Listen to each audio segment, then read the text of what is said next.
Hello, ladies and gentlemen. My name is Tony Chow, also known as Saskio. Some of you guys may know me as that guy who got to Platinum playing 2 accounts at once, Draven and Yumi, most notably. Some of you guys may know me as that collegiate guy. But either way, that doesn't matter, because today we'll be talking about how to improve and recognize your mistakes. This is going to be off of the video that was released earlier today, about 6 hours ago. ProGuides released a video called 10 Things I Wish I Knew When I Was Lower Elo. Fun fact, I wrote that video. So, that's what we're going to focus on today. So today, here's the plan. I'm not going to do my traditional, show you guys how to play a certain champion, then I play a ranked game with it. I'm not going to do that today. What I'm going to do today is I'm going to invite 10 of you guys from the chat to play a game. And what I will do is I'll pick out 3 major things that each player should be focusing on. So me as the coach, I'm going to have to pay attention to all 10 players. Not necessarily at the same time, but just throughout different parts of the game, and try to pick out things that they need to improve on, and kind of piggyback off of the video that was released today. Don't throw in your IGNs just yet. I'll do that in a second. As you guys may know, there's a lot of hassle that goes into picking out players, but I'm gonna go through it because normally what I'll do is I'll just throw the lobby, have you guys just come in and join, but it ends up having people who don't play the role that they're playing. It will be NA server today. Tomorrow I stream too. No, next week. Next week, I will do EU because everyone keeps complaining that I only do NA because I'm an NA player, it's just normal. But yes, today will be NA. I'll be sitting here for 20 minutes picking out each player for each role, and we're just gonna try to get the most quality game we can in lower level gameplay. And I'll pick out each 3 things for each player that they should be working on. All right, so let's go pull up the client here. Let's make a custom game. I'm gonna go from top. I'm gonna look for a top, jungle, mid, AD carry, then support from bottom down. I'll just put a random password that I won't even know. This is in North America. Next week when I stream on YouTube again, I will do this again probably, and then I will do it on EU. I do have a level 1 EU account. So I will search you up. I will sit here for 20 minutes, getting the best team I can. 2 teams I can. So, I'm going to start off with top laners. If you are an iron, bronze, silver, or gold, and you are a top laner, put in your IGN. Put in your IGN, then just type top. So I can copy-paste your name, because I know you're a top laner at the end. So I'm going to try to get 2 top laners here. IGN, Kled the champ. Alright. I wonder what champ he's going to play. Whoever's counterpicking him, pick Fiora. Alright, I'm gonna op.gg you and see. Yeah, he's an NA, he's a Kled 1 trick. Perfect. That is my first top laner. My first top laner, up in here. Alright, now we need 1 more top laner. Is this for NA? Yes, today will be NA. Where's the notes? Oh, we need to watch the game first. So the way I'm gonna take the notes is I'm going to manually write it on a piece of paper, and then after, I will put it all on screen for you guys in a Word document, so you guys can watch me type it out and explain it at the exact same time. Alright. This guy's level 3. Top IGN. The Flare 001. What about EU? I'm not sure if there's a EU. No, there might be an EU like group in ProGuides, but I know NA and EU is most predominant. I could be wrong about that, don't quote me, but I have had no issues with going with NA players in the past. So we have a support player throwing in their IGN. I want top laners right now. This is NA. Alright, I will be working my way down, and I will sit here for 20 minutes making sure I assemble the best team I possibly can. I think this guy's a top laner. Alright. Alright. I'm gonna wait for him to join. Alright, he's in. Don't start the game until I say. Alright, now we need 2 junglers. So put in your name and put in jungle. And then I'll copy paste your name and see if you're a jungle main, and I'll invite you. Alright, I see someone already sniped the jungle position. This guy's level 20. Make sure you guys are at least level 30 or have some kind of rank, hopefully. Alright.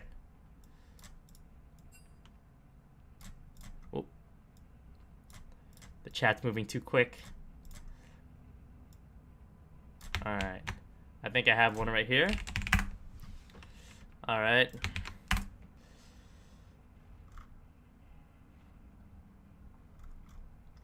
Alright, I think this guy's a good fit. Alright, we got one jungler. We need one more jungler now.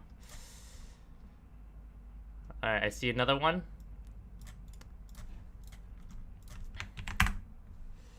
This guy doesn't exist. Okay. And I told you guys, this is a process, by the way. Because I get people put in their IGNs and it's like wrong IGNs or something. Or different server, or... There's a lot of things that can go wrong. But, yeah. I'm trying to pick out one jungler. One more. Alright, we got a jungler. Nice. Alright. I'm gonna wait for him to join, then I'll look for mid laners. But... Start posting, post your IGN, and then post mid. This is North American region. I need to have like a thing in the corner that says NA. Alright, let's copy. It's op.gg this guy. This guy doesn't exist.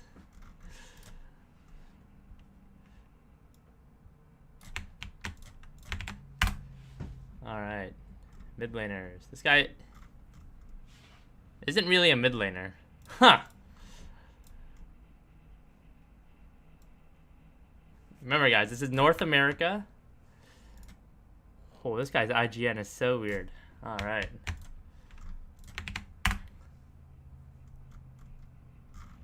This guy's level 6. You guys are trolling me. Make sure you guys are level 30 at least. Like, if I see an unranked person who's level 30, I'll still invite you. I'm taking people from unranked, bronze, iron, silver, and gold. Alright, this guy's a mid laner, but he plays like Irelia, Riven mid, but I'll invite him. Alright, we got Earth Eagle in the house. We need one more mid laner. You know who, if you're playing mid, you're gonna be playing against this dude who's playing like Irelia, Riven, Fiora, like those types of style mid laners. I think he's a top laner, but he can play mid just fine. Alright, let's search up this dude.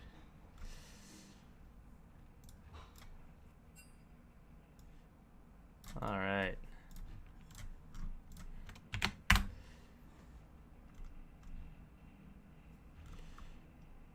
Will this guy be able to hold him? Because I don't want to... Okay, I'm going to invite this guy. This guy's like a... Alright.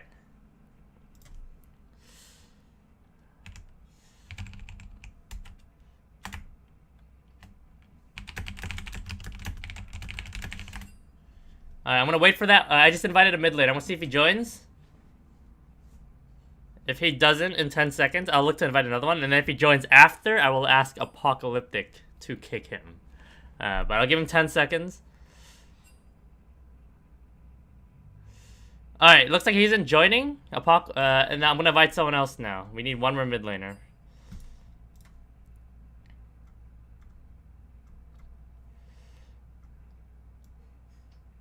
Alright, I got one right here.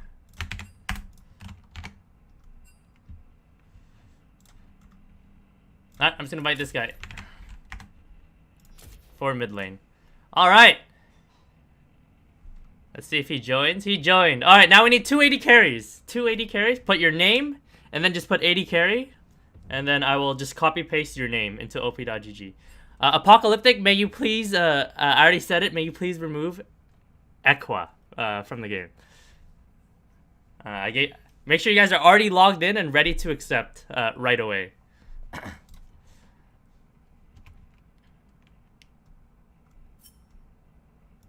I apologize for that, Mr. Equa. Alright, I need 280 carries that are level 30, at least. I want to see that you're like an NA player that plays on North America. Alright, perfect. This guy. Gold 2 has a lot of Philios, Jhin games, Varus games. I love it. I love it. Alright, perfect. Now we need one more 80 carry main.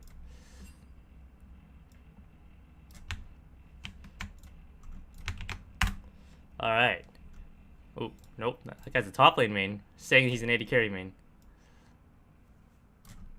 I'm trying to get the most quality game I possibly can. That's what I'm trying to aim for here. That's why we're... This guy mains Yuumi, but spams a lot of 80 carry. He's like... I'm gonna invite him anyways because I'm a big fan of Yuumi. and I play the champion with my feet. So I'm gonna invite him and let's see how good this Yuumi player is.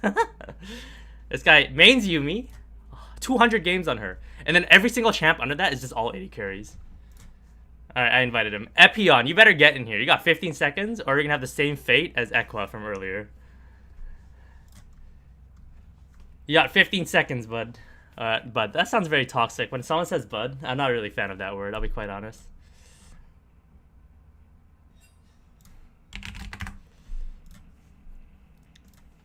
But Epion fits the bill for this game. He plays Yuumi, the champ I play, with my feet, and then just a bunch of 80 carry after that. I respect it. Alright.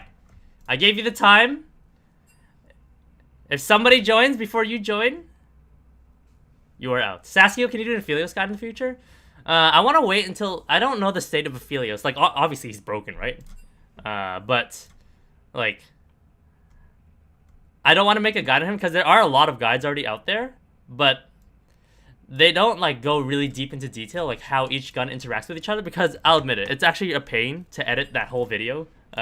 To go through every single possible thing that you can do in Aphelios. Alright, I need 2 supports. 2 supports. 2 supports. Hoo-hoo.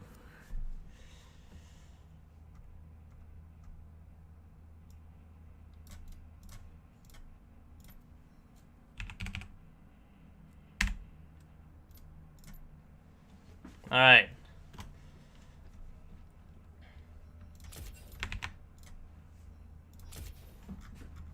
Alright, Epion is in. I invited another. Jackie. Alright, I see a lot of Thresh. Alright, perfect. And Nico, by the way, Nico Mush is the person who runs the YouTube channel, who runs the YouTube streams. So they wanted their support main, and they wanted to play support. Alright. Apocalyptic, you may now start the game. Start the game. Start the game, and I will turn off the... I'll switch to my Word document so that people can't wait for other people to pick and then try to counterpick. So you guys can op.gg each other, sure, you guys can do that, but yeah. Alright, we got the team. Any tips for Morgana users? Learn how to pressure with the second brush, something I teach a lot when I do support or AD carry, or mostly support. Learn to control the second brush in bot lane, and force them toward that brush, and then from there you can play it out. You look to slowly poke them down, make sure your spell shields are on point. So from the video today that ProGuides released, one of the concepts that was explained in there was playing the game in the future instead of in the present. And as a Morgana player, you need to be playing the game in the future, if that makes sense. You need to know what the enemy are going to do. For example, let's say a Thresh is walking up to you, right? You have you're standing there, your AD carry standing there. You know Thresh is about to chuck a hook, right? You need to be ready to know the hook can go in any direction. And then you need to be able to have the ping to also spell shield that person's ability. But that's a really weird example. I was like, there's like a lot of small examples, but like basically that applies to every single role too. You should be thinking about what they're gonna do next. Like for example, is this Irelia right here? Top lane, going to Q this minion to last hit it. If he does, then I'm going to be ready to jump on that if I'm playing Renekton or something, right?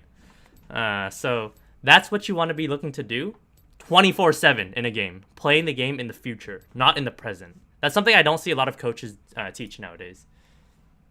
Or they do, it could just be a different, like, they explain the concept differently. Alright, so you guys can look at the champions here. We got Vladimir, Kha'Zix, Irelia, Aphelios, Soraka. On the opposite side, we have Volibear, Fiddlesticks, Annie, and Jinx and Thresh. If you guys don't know what I'm doing already, basically what I'm doing today is I invited 10 people from the ProGuide stream to a game. And I'm going to manually take notes on a piece of paper that I have right here. And then after that, I'll pick out 3 things for each player. So I'm going to be paying attention to all 10 people. And I'm going to elaborate on the concepts that they need to be working on. And I will do my best to not overlap the concepts. Like I promise you, every person, I'm just going to say mechanics. Like, your mechanics are, like, bad or something, right? I can say that for every single person. But I'm not going to say that. Because you guys all already know that, right? I'm going to try to pick out, like, more, like, specific things. Like, maybe for Fiddlesticks, for example, his ulting positions is very bad. Like, maybe he's ulting right in front of their face instead of over a wall where there's a control ward. Something along those lines, right? I'll try to be more specific to their champion. Another example could be like this Thresh player, right? I can be like, oh, right now Thresh should be playing for Lantern. If playing for Lantern means you're not pressuring with your AD carry. So basically your AD carry is overextended, right? That's fine. But as the Thresh, you're playing for Lantern, so you're standing very far back, ready to throw the Lantern instead of standing with him. Because if you're standing with the Jinx, right? And then he gets caught, the Lantern distance is like this much. It's like nothing. But if you're standing far back and Jinx gets caught, the Lantern distance is like super big. It's if that makes sense. But that's the things I'm going to be looking to focus on during the stream.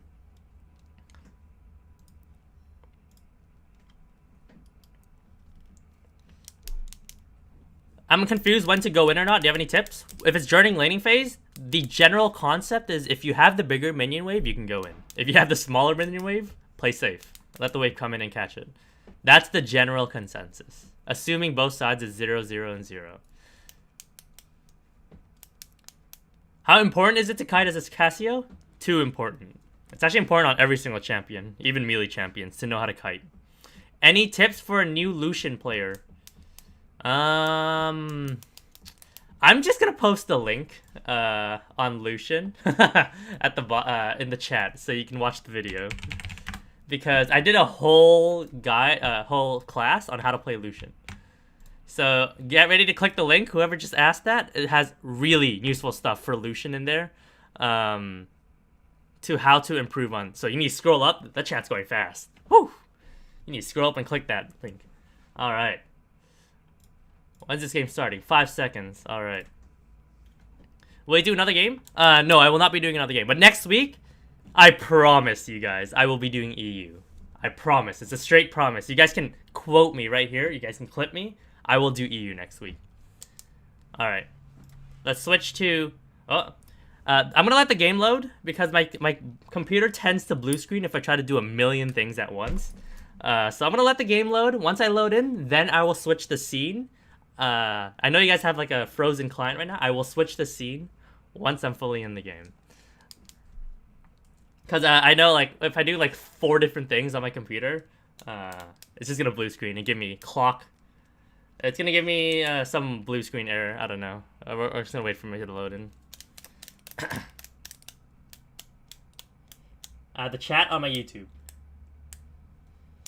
On my iPad. Best ways to freeze the lane, the general idea is 4 minions. But there's a difference between minion freezing and minion holding, which is explained in one of the concepts, in one of the videos from recently. One of the videos that I wrote, at least. I don't know which one it was, I forgot. Alright, so I'm going to switch scenes here. I'm not blue screening. Alright, nice, we're in. Alright. Which day do you go to EU? 1 week from now. Exactly 1 week. I think tomorrow I stream on the website, ProGuides website, which you guys should be checking those out too. And then, yeah. Alright, so let's pull this up. You guys do see my screen. Perfect. Everyone's in order. Alright, so off the bat, the 5 point of both teams is really incorrect. Volibear should be in Annie's position. Fiddlestick should be over here. Annie should be mid, and then support should be right here. And then AD carry covers this area, and then you create the opposite scenario for blue team. Top lane stands here, jungle stands here, mid lane. That's just like basic stuff that you guys should be actively doing in your solo queue games right off the bat. All right, so keep in mind, guys, what I'm doing is I'm paying attention to all 10. Oh my god, I'm paying attention to all 10 players. I'm gonna be writing 3 very important things that each player should be focusing on for improvement, and I will not be writing like simple stuff like mechanics. I'll point it out, sure, but I won't be writing like each player your mechanics are really bad or stuff like that. I'll try to get more exact things. All right, so right off the bat, Kazakh farming. So I'm gonna focus on the jungle for a minute here. Let's see. So they lane swapped. Okay. So let's see. Fiddlestick does red buff. That's good. Kazakh's mistake was he finished red buff over here when his red buff should have been done over here. That's like small stuff. But I'm gonna be paying attention to how the jungler's fight early on. Watch. Level 1 all in. What level is Volibear? She's 2. She should be 1. Yeah, that's a mistake.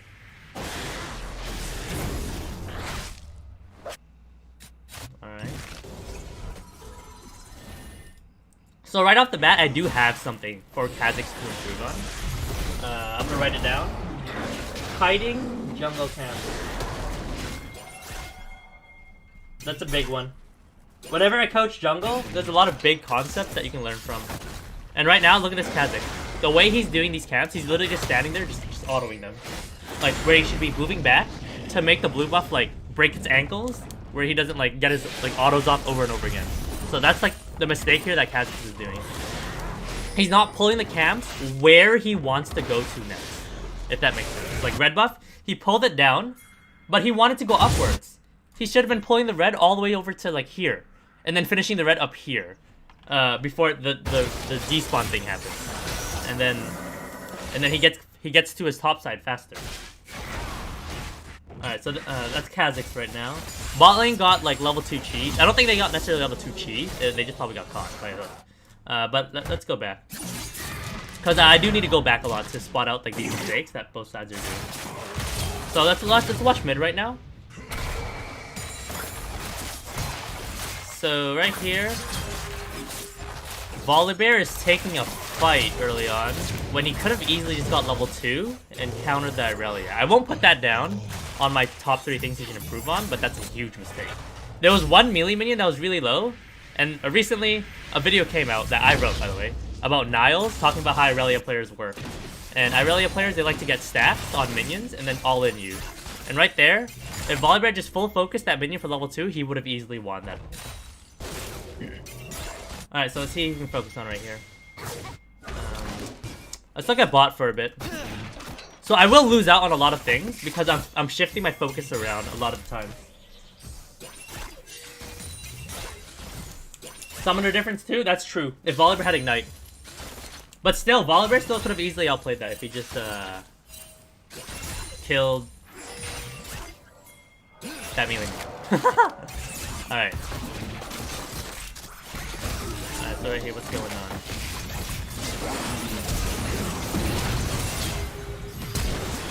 Alright, so right here for Soraka, what she should have been doing there was pressuring the fight with Aphelios. She was in a position to not help the Aphelios while he was fighting. So right now, the Soraka needs to understand to play within bushes more. So support number 1. Play with bushes more. And I'll also talk about more on the concept of being in a position to assist your AD carry if they fight, because right there she clearly wasn't. She could heal him, right? But she wasn't able to actually like QE like the Jinx, and the Jinx was really smart. She was in a position where she can fight the Aphelios 1v1 if she thinks she can win, and in that case she thought she could have. But yet she's in a position where it's still only 1v1, where Soraka can't hit her. So that's like a really good position to put yourself in as AD carry. They re-lane swapped that. Interesting. Because Irelia does really well into Annie because... And don't quote me on this, but the reason why is Annie has trouble with people who gap close right on top of her. And Irelia right now is 1-0. Gap close on top of Annie and just destroy her. God damn, I need water.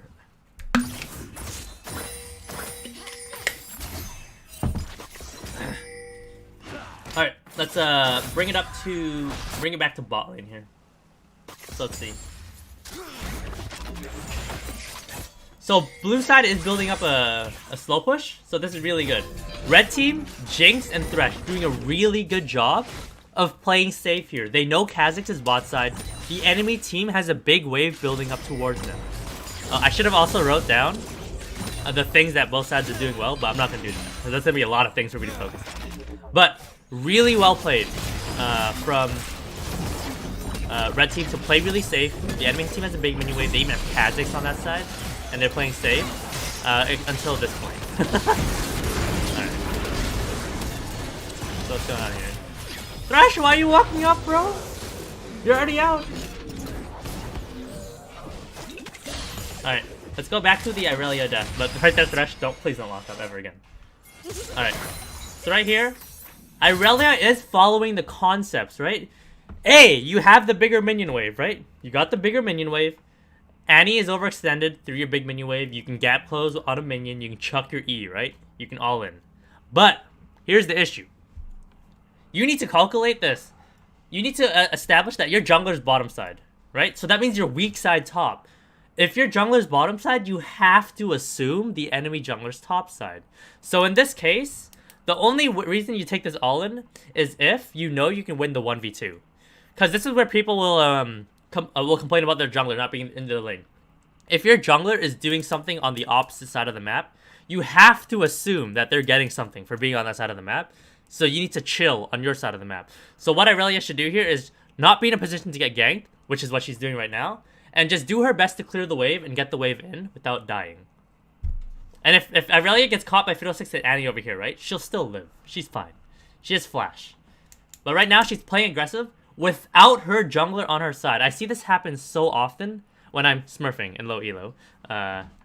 Don't condemn me to Reddit, but when I'm smurfing in low elo to get my accounts to high rank so I can get better practice, I see this all the time where my jungler's bottom side, my top laner, who's like gold, is gonna all in top for no reason and then die and be like, jungler's top, what are you guys doing? Like, it's so annoying. Don't be like that. But Irelia here is following the fundamentals. You have the bigger minion wave, you can fight, but there's another layer to it. Now it's jungle pressure.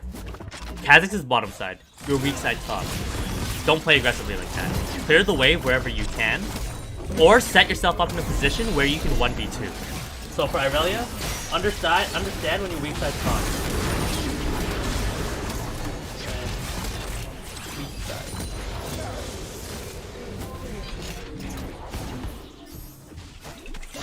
Alright. Oh yeah, the champion is irrelevant to the situation. It doesn't matter what champion you're playing. If you're playing the strongest champion in League of Legends against the worst champion in League of Legends, and you're still weak side top, you still can't play aggressively. Now, this can, again, in the video that was released 5 hours ago from ProGuides, it talked about when to abandon your fundamentals to force plays. That's in there for a reason. I wrote that. Right there, if Irelia has like 2 or 3-0 with Hex Drinker, she can abandon those fundamentals of being weak side, right? Because she's so strong. She can take the 1v2, even if Fiddlesticks is there. So then yes, you can all in there if you have Hex Drinker. You're like 2-0. You know your jungler's bottom side, you can 1v2. Then yes, do it. That's perfect. Alright.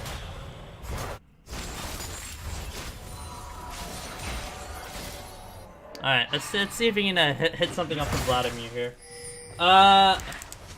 So for the Volibear, I'm gonna put him as the top laner in my document, even though he's playing mid lane. Or is that wrong? I don't know. I'm just gonna put Volibear as the top laner in this game, even though he's playing mid. Let's see. Oh my god. Okay.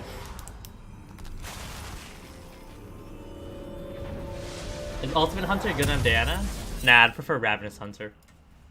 Alright. Woohoo! They're holding the minion wave. So this right here, from blue team, is not a freeze. This is not a freeze. This is a hold. Because this minion wave will eventually push back towards red team, assuming nobody touches the wave. Assuming nobody touches the wave. And yes, in this case, blue team is touching the wave, so it's still gonna push even faster. But right here, I love that. They're holding the wave here in a position where they can't get ganked, but the enemy team can get ganked. They're building up a wave, and now, if red team wants to clear the wave, they have to walk up to clear the wave, allowing blue team to poke the red team down. This is very nice from blue team. Very nice. They're building up the wave, and right now, they can take all-ins. Blue team can take all-ins if they want, because they're following the fundamentals of League. They have the bigger minion wave, they can fight. In this case, it looks like it's being cleared down, though. So the wave is kind of even now. Let's see. Red team doing a good job of playing weak side. They do have the vision, so they do spot out Kha'Zix. But assuming red team had no vision, right? They still should be playing for Lantern, which is what the other concept I talked about on Thresh. Jinx can overstep to walk up, right? Because she can't really get CC'd by Soraka. And sure, by Felix Gravitum she can. But if she gets caught out by the jungler, like if the jungler comes in, Thresh can just chuck Lantern, they run away. That's all they need to do. If Jinx really wants to overstep for those minions. Let's see what's happening here. So red team is full committing resources. They have the pressure top, mid's even, that's fine. What do they want to do here? They want to make a play onto the Vladimir, which will not work out. Unless. Alright, yeah.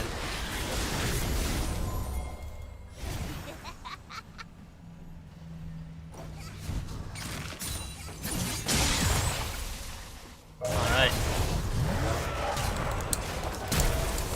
I need to start putting more in this document. This game's going quickly. It's 10 minutes in, and I have barely anything on the document. Whew. Alright, so for Volibear, for the top laner, watch level 2 cheese. So, in this case, if you remember what happened to Volibear, he needs to watch out to reach that level 2. In that case, he needs to get to level 2 faster than that Irelia. And hopefully I don't lower the quality of my notes here, just because I'm frantically trying to get notes onto the paper. It is my first time trying to coach 10 people at the same time. So yeah. Alright, so what's going on here? So blue team, bot lane, building up the wave again. They have the bigger wave. So they're following the fundamentals. They can trade here because they have the bigger wave. Once they have the vision. So right now they can spot Fiddlesticks if he comes through here. Even though their Kha'Zix is topside. Because right here, contrary to popular belief, it's easier to win 2v3s in bot lane than it is to win 2v2s. If you guys can follow that concept. Because in 2v3 scenarios, the enemy team is opting their bodies into you. Which means you're able to kite them more before they can reach you. So you're able to output a lot of damage. And by the time they realize they can't make the play, right? Alright, in this case, they cannot win the 2v3 here, I promise. But let's say Soraka was in this rush, right? And the enemy team's opting their bodies into blue team, then yes, they can potentially win and turn it. Because they can kite a lot of damage out without receiving anything back until the red team actually can reach and touch them to do anything. Turn on your Q, Aphelios! You win this! Oh! Okay, never mind, he doesn't win.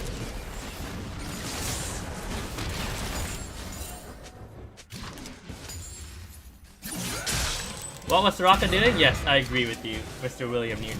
What was Soraka doing? Minion wave is walking past her, and she's like, I'm chilling past the minion wave. Gets hooked. What happened? Alright. By the way, the Soraka runs the YouTube channel, so I shouldn't piss him off. But I don't treat anybody differently. If you did something stupid, I will say you did something stupid.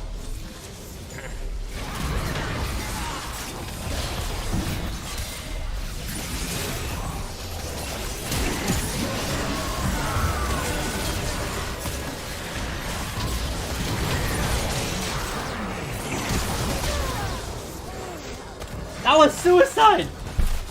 Uh-oh. No, he's watching the YouTube channel while he's playing the game. He typed in the chat just now. GG, I'm getting fired, guys. Alright, but right there... why did Kha'Zix just suicide in? There's 3 people standing there? He should not be playing like that. He doesn't have Aphelios. So, fight selection for Kha'Zix. Fight selection. For sure. When playing jungle, you want to auto 2 to 3 times and back up, right? You can usually do it once or twice, yeah, for sure. Alright. So, let's try to get some notes for red team jungler. So red team jungler seems like he's been doing a good job this whole game. Like, I haven't spotted any issues. He seems like he's actually genuinely doing it. Like, I saw him kiting camps properly. Sure, he might be playing Fiddlesticks. It might be a little bit easier than melee champs. But from the looks of it, he's still following the fundamentals. Soraka's out of position. So right here, Soraka... This is Soraka's vision right now. She sees the Fiddlesticks, but she doesn't run. So right now, Soraka has no reason to overextend through these wards, because Aphelios is still pushing bot. Top lane isn't pushed out, and the whole map is kind of empty. On top of that, she did spot Fiddlesticks. So I think for Soraka, it's overextending here. Overextending.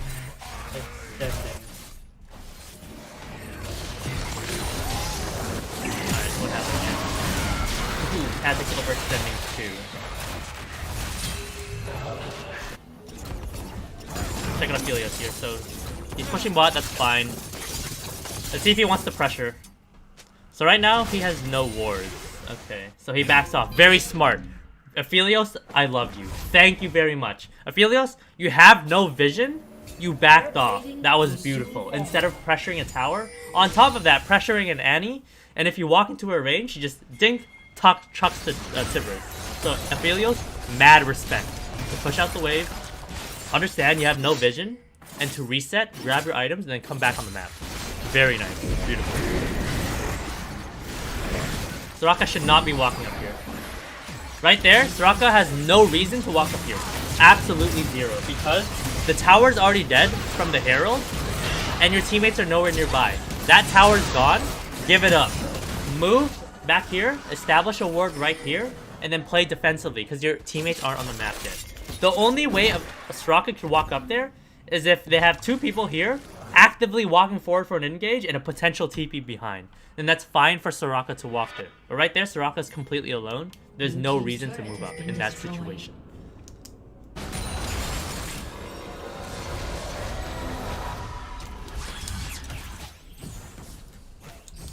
So yeah, overextending again. I already put that down.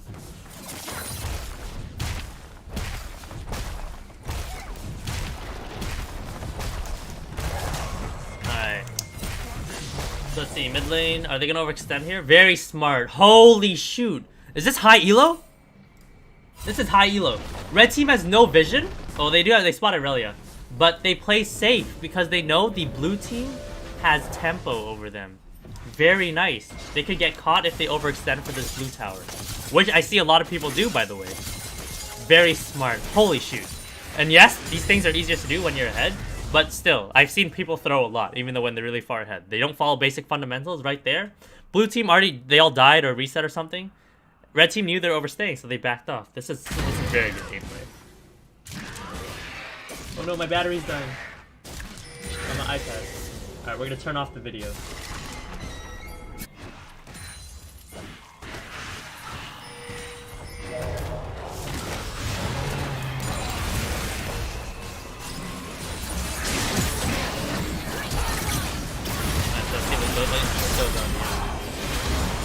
So that was really good mechanics from Irelia. Fighting back, very nice.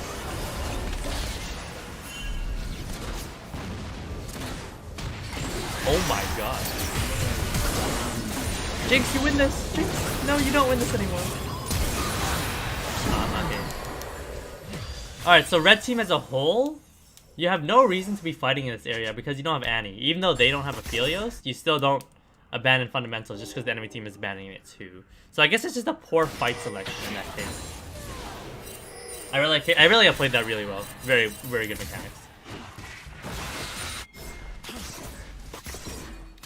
So I think for Aphelios, it's recognizing when to be mid lane.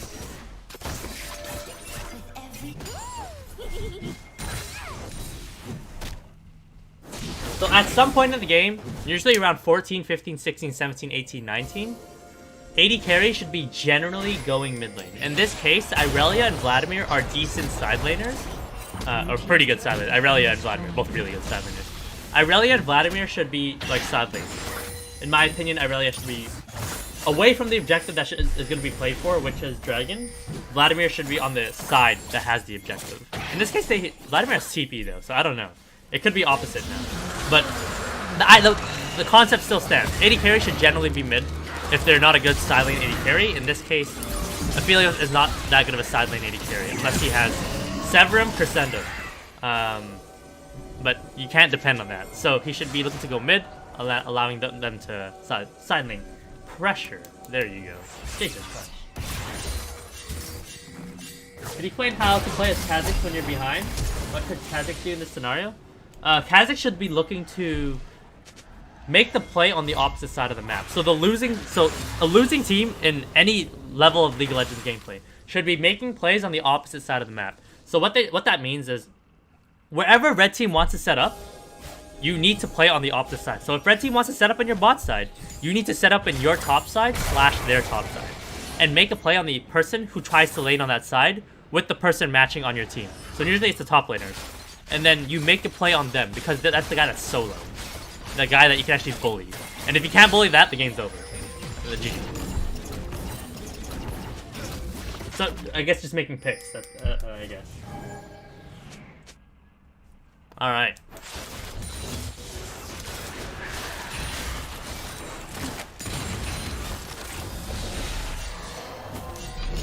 Alright, so red team just pushed the wave. Step number 1 complete. Step number 2, establish vision. That's one of the concepts I talk about. You push, vision, push, execute. Step 1, you push out the wave. Step 2, you establish vision. Step 3, you push again, and step 4, you execute. In this case, they pushed. They didn't really place vision, they kind of just moved in, and they executed, because the enemy team face checked into them.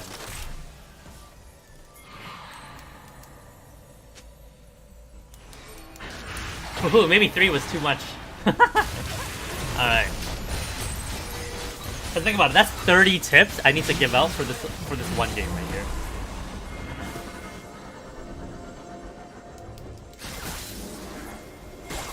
Alright, so let's see what happens here. This is a very bad call. Oh no, this is Herald. I thought this was Baron. This is a very good call, actually. If that was Baron, that was a really bad call. Because blue team just died and came off a fresh reset. And you're starting Baron while you're like half resources, I guess. It's not that bad. It's just a Herald. Alright, so right now I'm going to pay attention to this Thresh. I want to see how he establishes vision with this mini advantage. So Jinx wants to push mid. Thresh finally resets.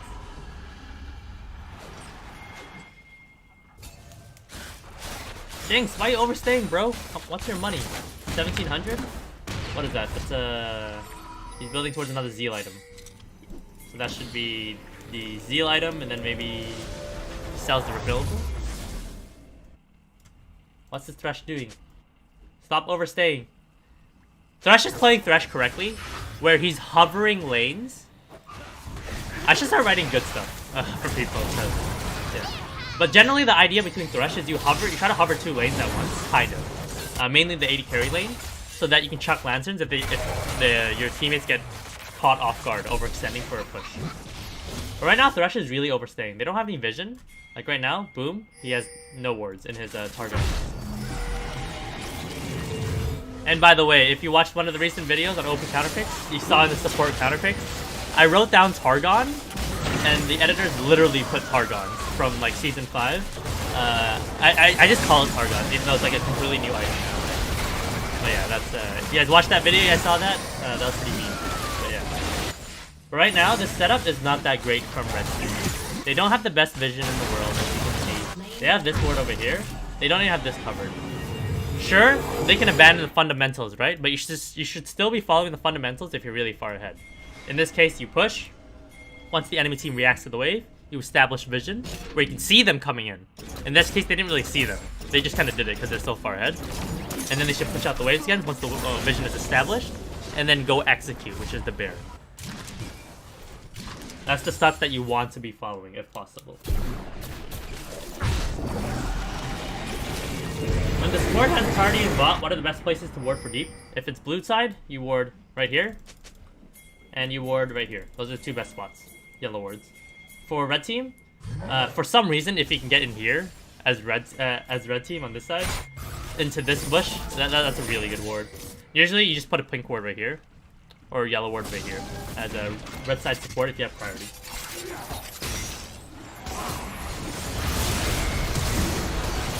Oh, Aphelios can carry this. Please carry this, Aphelios. That's so free.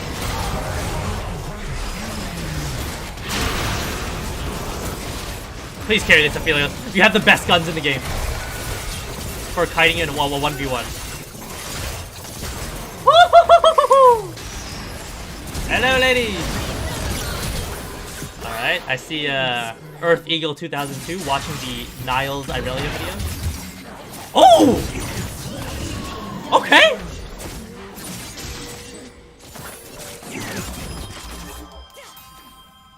Guys. God damn!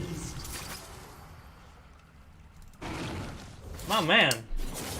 Blue team with the comeback. So very poor positioning. Poor initial positioning from Aphelios. Poor positioning. But good execution. And that, guys, is a very good example of the concept, one of the other concepts I teach is, if you can get yourself really far ahead, in this case he's not that far ahead, but you can mechanically execute out any bad situation you can still come out on top. And that right there is a perfect example of, like, really bad positioning to put yourself in, regardless of what the situation was, but really good execution, you can still come out on top. And that's how Smurfs climb. Doesn't matter what situation they put themselves in, they just play better than other people. And they just win the games. Red team got 200 years. I mean, that too, but remove that from the equation. Red should have just done Dreg. Yes, I agree. But in this case, Aphelios did overextend. So the idea was there to look for the pick. It just wasn't enough at the end of the day. Idea is good. Execution seemed fine. It just wasn't enough. Maybe people weren't with them, or Annie wasn't strong enough, or anything along those lines.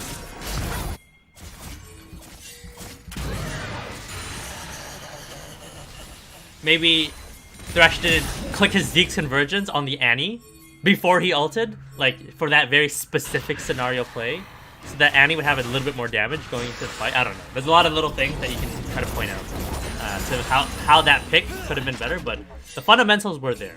Maybe just the numbers advantage. Maybe I don't know. There's a lot of things you can look at. All right, I still don't have a lot of things for written out for a lot of people. I have a lot of things for blue team because they're losing, so it's easy to point out the mistakes. But individual mistakes. Let's see. Let's try to focus on jungler and mid lane here. I actually have like nothing written out for red team. Alright, so ward's good. It's because it's so easy to spot the good things that they're doing because they're really far ahead. Let's try to focus on one person at a time. So let's watch AD carry and support. So this is really good. Blue team's doing a really good job too.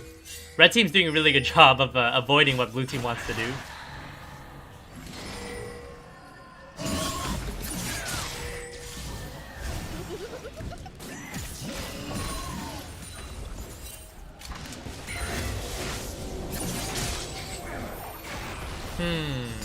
What red team should do?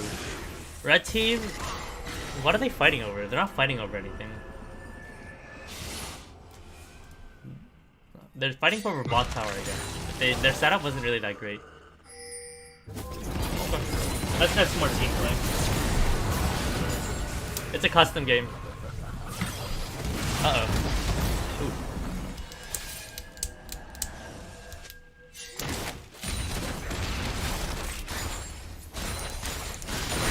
Alright, so red team pushes. What are they gonna do with this push? They already have vision established. So they can execute on the towers if they want, because they know they can't get flanked with all the wards they have. What does red team do here? So Fiddlesticks is... So, I don't know who's in the wrong here.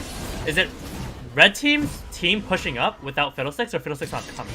I think it's red team's team pushing up, because Fiddlesticks made a reset happen and was farming, while red team was still pressuring. So this is like a lack of team coordination here for sure.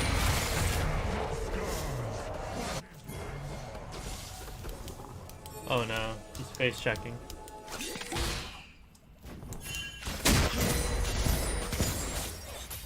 Let's try to get one thing for at least each person. I still don't have one thing for each person.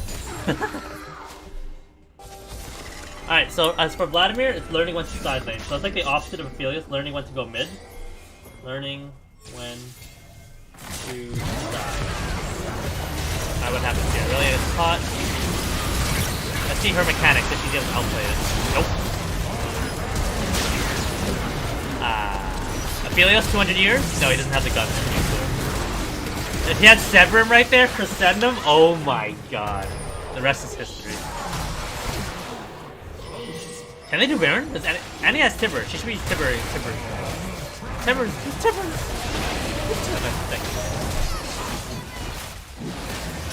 This is gonna take until 28. 40? No, not that long. 28:30. No, even faster.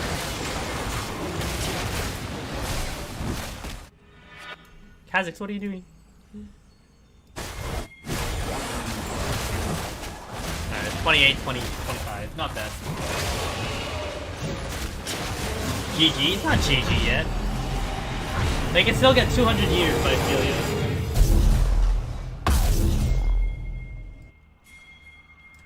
Alright, so blue team's pinging for Dragon.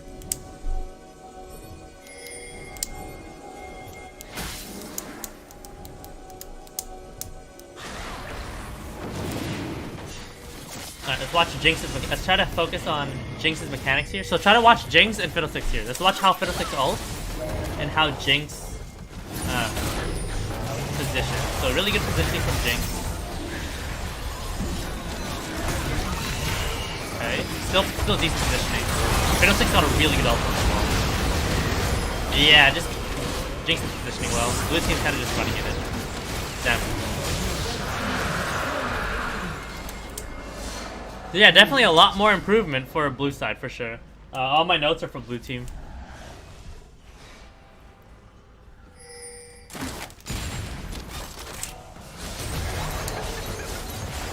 GG. I think it is GG. Oh, wait, it looks like it goes longer.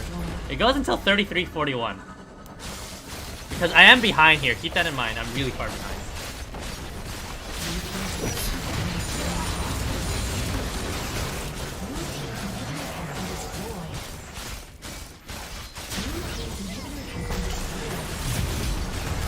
Are you checking Flash games? No, this is a custom game.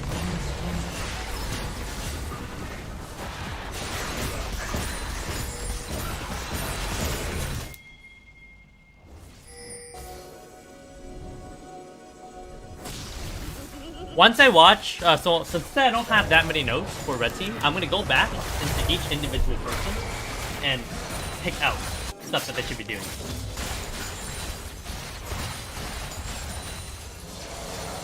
And after watching someone's laning phase for about 3 minutes, I'll see everything that they could be doing a lot better. I need to get a recharger for my iPad. God damn, 3%. Woo! All right.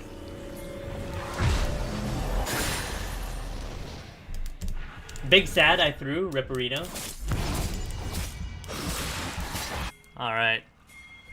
What happens here? So from the looks of it, they're gonna be able to wave through with Aphelios. DD on Aphelios. Would I ever build DD on Aphelios? I like the idea, but I think QSS sounds a lot better here. Considering that. In this case, he won't be able to kill him though. It has 200 years of experience. But I would still definitely buy QSS though. So for Aphelios, I'm gonna do itemization.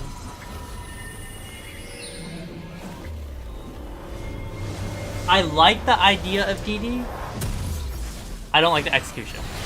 I like how he wants to reduce the damage that the enemy is doing, but QSS just seems a lot better because they have Thresh Hook. If you for some reason get hit by that, Anti-Tibbers, which is really easy to get hit by.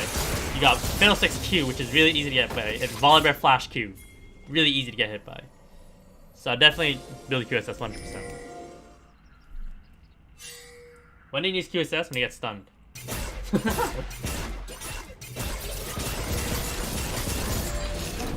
Alright, so blue team doing a really good job here. Volibear over. No, I don't think they should be able to kill him because Annie's nearby. So this is a 2v, 3v2. But Volibear and Annie's value is a lot higher than these three combined, in my opinion, in this exact scenario. They can burst down one target. Most notably Soraka, if she oversteps. But I do think Annie with Tibbers onto Kha'Zix and Volibear stun through Soraka W and ult can kill the Kha'Zix. Aurelia's pushing, mid's pushing in. Red team is going for bot, that's the standard gameplay. Aurelia should be resetting right now and helping out her team. So Volibear force engages without a picking. So poor engagement opportunity.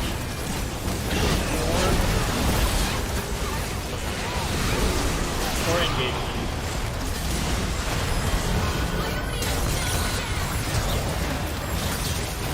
Woo! Jinx! Kite! Jinx! Kite! What am I watching?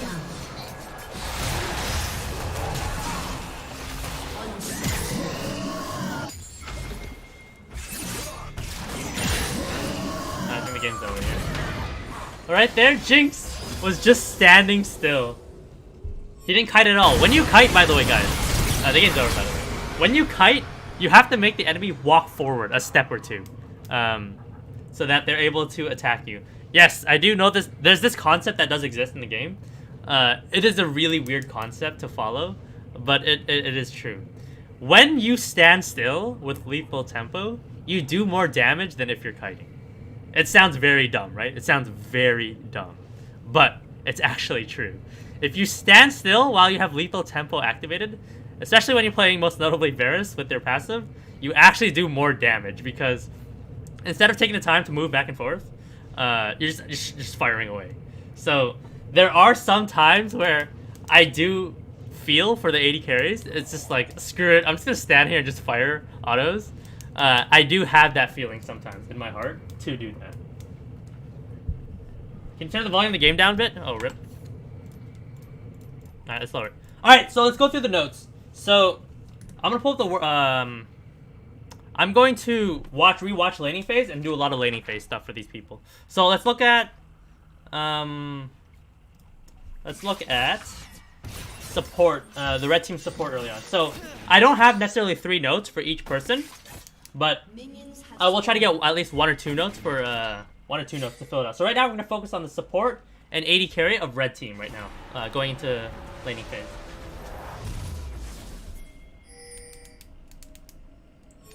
How is this game winnable for blue team? They made a lot of mistakes. Easy to point out mistakes, like as a team. But once they reach that point, they need to establish a situation where they can play on opposite side of the map. So if red team wants to set up on one side, they make a play on somebody on the opposite side. So they need to have Irelia split pushing on the other side of the map that red team wants to make a play on. And then when someone on blue team and reacts to Irelia, right? Whether it's Volibear or Annie, the Kha'Zix and Irelia tries to make a play on that person and then sacrifice whatever happens on the opposite side of the map. If the opposite side of the map, the enemy team wants Herald or even like tier 1 or tier 2 top tower, you give it up for the play to happen bot lane. And then once you make the play bot, you can quickly grab tower, reset, and then defend whatever push that they're still doing on the opposite side of the map. That's how you come back when you're behind. And you keep doing that until you can give up as many objectives as you can before the objectives you give up will lead to a loss. Then you're forced to hold the 5v5. That's how competitive gameplay works. And that should be what it looks like in solo Q2, but it doesn't. So yeah. And it does come down to AD carry, mid, and support to understand they are on the weak side if that does happen, and to give up the objective completely and not hold it. It's up to them to be able to do that. So again, very hard to pull off in low elo solo queue. High elo solo queue is starting to seep in a little bit now because people do bring that concept over from scrims. But yeah. All right, let's look at bot lane here early on. Let's try to pick out something for... So AD carry, Jinx, I do have something for you if you're watching. But yeah, I'm trying to pick out something for lane for each of you. Alright, so right here, Jinx right off the bat, last hits the minion. So both supports, right? They need to control bush number 2. None of them are doing that. They're both just standing in the open right now. Right now, Thresh should be walking up to this brush. Soraka should also be walking up to this brush. Then it comes down to support matchup. And if AD carries are willing to help out to control this brush. And that forces one side to ward the brush, which means you have a ward advantage now. And then from there, you can look to fight back or control it or just give it up. In this case, in my opinion, I think Ophelia Soraka wins early on. So Soraka should be able to control that brush infinitely with the Aphelios, in my opinion. Because Aphelios has Conquer and Exhaust. Jinx is a Jinx with lethal, level 1. What's Jinx gonna do? So again, so for Thresh, see, like right there, Aphelios warded the brush and Jinx wasn't even in there. Like that's how much pressure that brush gives. So for Thresh, try to control brush. brush 2. That's brush number 2, by the way. Brush number 1 is relative to the side you're on, and brush number 3 is the enemy's brush.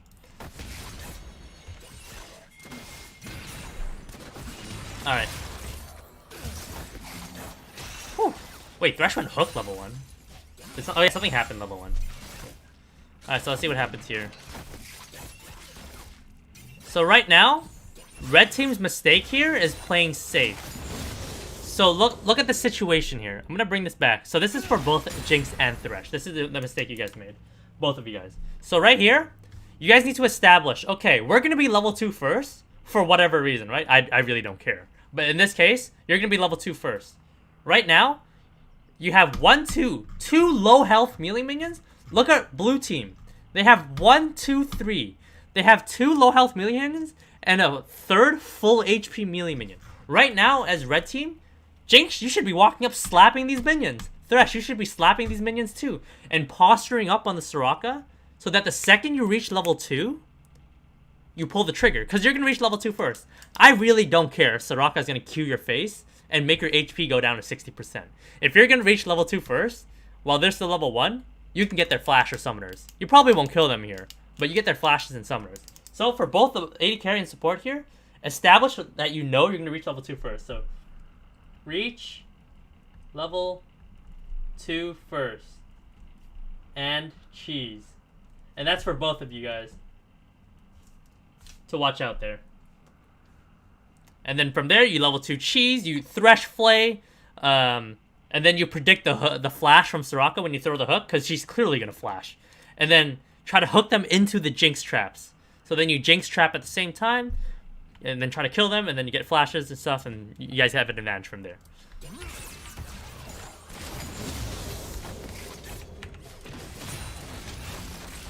And then right now, they're still level 2, they're not walking up. What am I watching? They're allowing blue team to touch the wave, when blue team is not allowed to touch the wave. So right here, this is taking advantage of mistakes that the enemy team is doing, but they didn't do that. When they're playing Thresh, sure, Thresh Jinx isn't the strongest in the world, sure, but you still have the level 2 advantage. You guys are level 4, they're level 2. Think about it. All right, so that's for bot lane. Let's try to switch gears up to who did I miss? I missed Annie. I have nothing for Annie and Fiddlesticks right now. So let's try to rewatch Annie right here.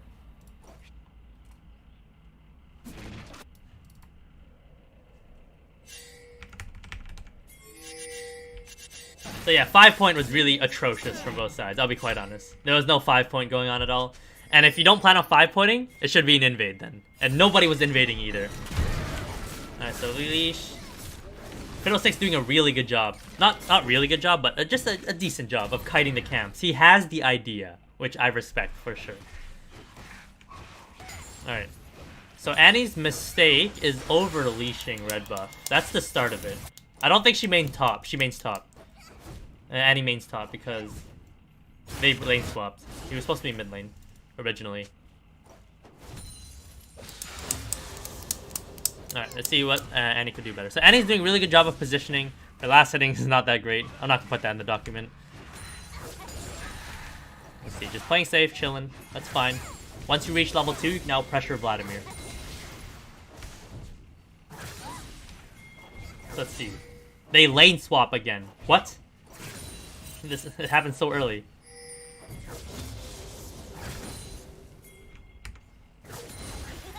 Alright.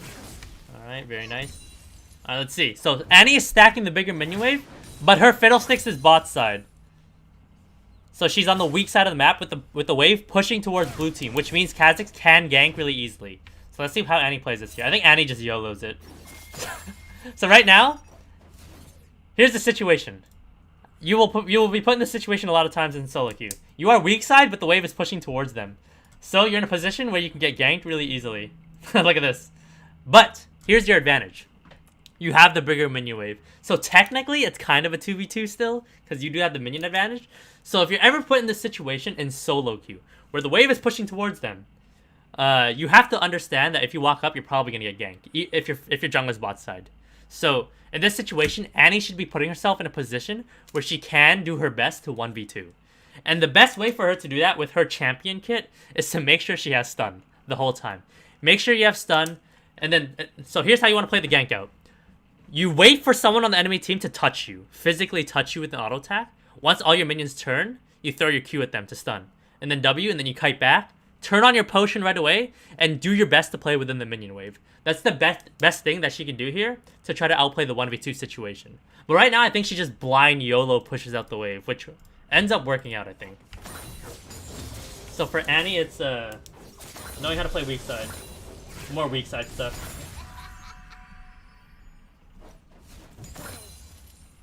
And right here, it's on Kha'Zix, by the way, to understand, to punish this Annie. So it comes down to mechanical execution from both sides. So Kha'Zix, punish Annie. Because, look right here.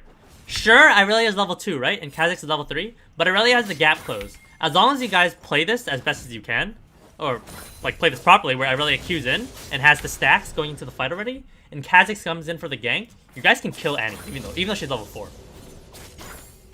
Irelia can quickly stack up for 3, get a bunch of stacks, and then hop in on the Annie. But Annie wasn't punished there, so that's on the jungler to punish that.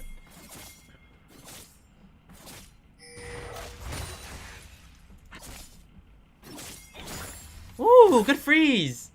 That's not a freeze, this is a hold. But really good from Irelia, very nice. Good job. Alright, so lastly, I need something for the jungler of Fiddlesticks. So let's see what Fiddlesticks does this whole game.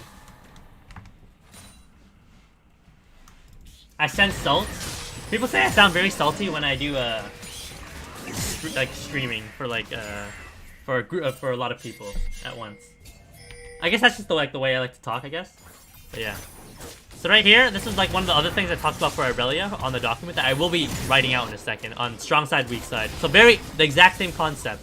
You're with the weak side of the map. You have the wave pushing towards them. You need to understand how you need to set up the wave to try to 1v2 outplay it, or to just play safe and just take the L on losing the minion wave. So very good on Fiddlesticks to punish the exact same thing that I wanted Kha'Zix to punish on the Annie. I think Fiddlesticks has played really well this game, or got really lucky. I don't know, but I'm trying to figure out something. Lane gang, very nice, very nice. Flash for flash, not the greatest, but fine.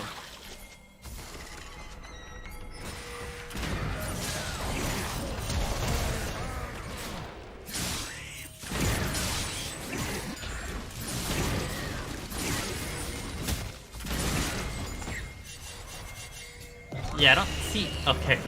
Aside from that, Fiddle needs to start. I think he started W this game.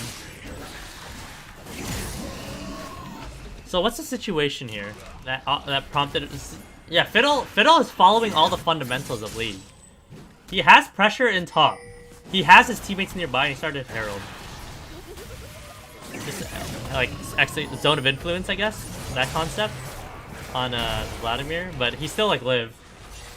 I really don't know if Fiddlesticks is a god this game, or he's just getting like really lucky, because he played really well.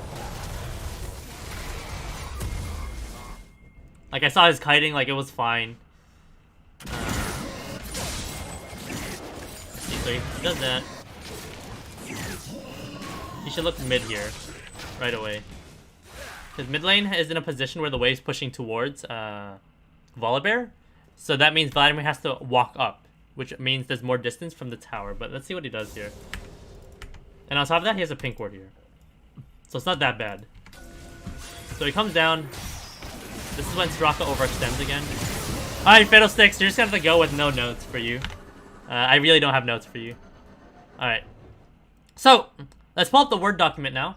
I will keep the game here if I actually want to show it, what I'm talking about. So, Word document. So, no, my iPad's 1%. Alright guys, BRB. Let me get my charger.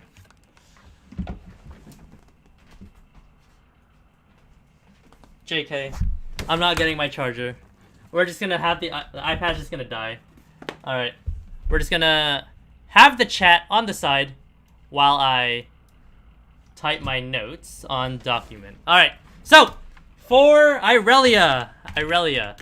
Number 1. You need to understand when you're weak side. Understand when you're weak side. So what this means is, when your jungler's bottom side, you always have to assume the enemy jungler's top side. So in that situation, for that minion wave build that you had, right? You have to try to know if you're going to try to 1v2 outplay it. In this case, I don't think you could have because you did try to go for the play and it didn't work out. You need to just clear the wave.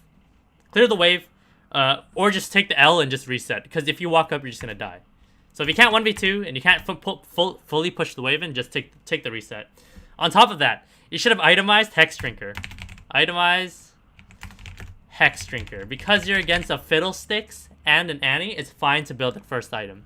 That gives you more 1v2 outplay potential. So that's the big thing that I noticed in your gameplay for this game. Now, Kha'Zix. Alright, so kiting your jungle camps. You did not do it at all. I did not see it anywhere. So I'm going to pull up the game again. Let's switch the game scene over here back to in-game.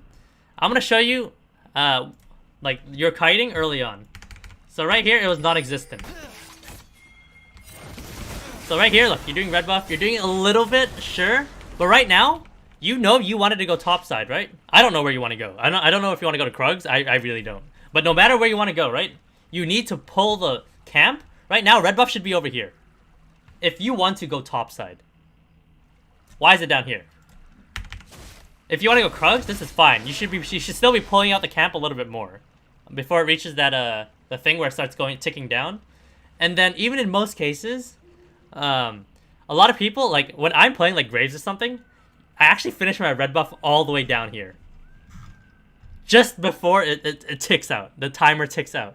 That way, I'm saving so much time for every little thing. If you do this for every little camp, you can save like over like 30 seconds of time for the first 2 clears. And when I coach a lot of people for jungling, right? I coach them and I see them waste over 4 minutes in the League of Legends game. 4 minutes of small stuff that I add up over time. So right now, Kha'Zix is wasting a lot of time by not pulling. See, right here, he has to walk 3 seconds. And then he walks down. Oh, he walks back up. And right there, you guys get the point, right? We literally just counted now. Like 10 whole seconds where he like maneuvered all over the place and didn't do anything. So that's like 10 seconds now. Now for Wolves, he's not pulling him. He's not pulling them over here either. He's not pulling the Wolves. That's like another 4 seconds. That's like 15 seconds now I've added up. Just from 2 camps that you did. Right off the bat. And you guys get the point now, right? I can keep doing this over and over again. And I will add up all the time that you've wasted throughout a game. So kiting the jungle camps, that's the biggest one for you. Next, fight selection. So for fight selection, I'm not going to find the exact play that happened. But down here as Kha'Zix, you YOLO jumped into 3 people who were standing right here. While your Aphelios was clearing bot waves, and your Soraka was chilling with you, right? But you YOLO jumped in right here. That's poor fight selection. You need to find better plays, whether it's through mid lane, or if you want to help pressure bot to push out the wave, force the enemy to react to the wave, then move in for vision, and look for plays from there. You can't be YOLO jumping into 3 people, ever, even if it's Soraka on your back. Unless you can instantly kill someone. In this case, everyone on the enemy team was full HP. Alright, next, you need to punish Annie. So early on, I'm gonna actually find this one now.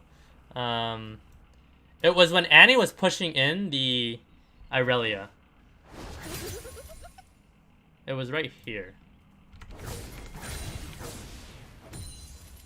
Right here. So right here, as Kha'Zix, you need to understand. Look at the top wave. Top wave is pushing towards your Irelia. Annie needs to overextend to touch the wave at all. Sure, I know she has the bigger minion wave, right? But you still need to find a way to outplay this. In this case, you can. You have the Irelia. She's a strong champion early on. She can abandon the fundamentals of playing through minions with her Q stacked up and her stun. Right now, you should have been pathing right here, and then ganked as Annie through Annie's big minion wave. Because Irelia can clear with her Q, get level 3. You guys make the play happen. Boom, Annie's dead. So right there, that's a huge punish that you should have made onto the Annie. Alright. Let's go into mid lane of Irelia. I only had 1 note for you, unfortunately. No. This was Vladimir. My bad. Vladimir. My bad. Vlad. So Vladimir. Learning when to side lane. This was a big one. So your champion has the ability to side lane pretty decent, really well. You have the phase rush, you can escape. You have the pool to get away. You have the hex tech. You need to side lane to build pressure on the side. Let your Aphelios go mid lane during the mid game it was around like 17 minutes that I noticed it a lot. But usually around the 14, 15, 16, 17, 18, 19 minute marker, 80 carries and support generally go mid. You're a decent side lane champion, so you can pressure the side lane. From there, you apply all the things I talked about for side lane. Probably not, I don't talk about in this video, but it's like push vision, push execute. Same thing as knowing when you're strong side, weak side, how much you're able to pressure. You need to be on the side lane, allowing your 80 carry to go to mid. Because if you're mid lane and you're sharing EXP, that's not really that optimal, transitioning to the later game as Vladimir. So that's the only one I have for you, sorry. Alright, now for Aphelios, aside from 200 years of experience, is recognizing when to be mid. It's the exact same thing, to be mid. You were side lane a lot, your champion is not designed to side lane. Unless you have Crescendum and Severum, and Exhaust, which you did, you still don't want to be side lane. If you're Lucian or Vayne, sure, it's fine. But you're Aphelios. You should be mid lane, so that's one of the first things. Because you over side laned a lot this game, where you shouldn't have been. Next, poor positioning. So if you guys were watching the game, I'm going to change the scene here again to in-game. I understand, yes, you mechanically played the situation out very well. But right here, when red team was setting up for Dragon, you got hooked right here. You shouldn't be walked up this far. Step number 1, push out the wave, right? What I always preach. Step number 2, once the enemy is on the wave, clearing the wave, you move in for vision. That's the steps that you need to be taking, even though you're behind. Right here, you got caught by Thresh Hook. That could have been really bad. But in this case, you got 200 years on your side, and you played really well. And you kited your way out down to here, and you finished off a lot of people. Very well played, but poor positioning off the bat. So let's go back to the Word document here. Itemization. So the rest of your items were fine. You went Essence Reaver, Runons, Infinity Edge, I think PD. Let me skip to the end here to just see your item build. Infinity Edge. No, you didn't go Essence Reaver. That's fine. Yeah, don't build Essence Reaver nowadays on Aphelios. You build Infinity Edge Rush. So yeah, your item build's fine. Your mistake was you had the idea of Death Dance. I like your idea. I know where you're trying to go with the Death Dance on Aphelios. The execution isn't there. You need Mercurial Scimitar. Look at the enemy team. They have Annie, who has, first of all, there's a lot of damage. Second of all, she has a stun that's easily able to land on you with the flash. You have Fiddlesticks on the enemy team who can easily click Q when she's in. Volibear, flash Q you. And Thresh, if you're really bad at League of Legends. You need to be able to QSS one of those things to escape. So then you can start outputting your damage, outputting your 200 years of damage over and over again to try to come back in a team fight.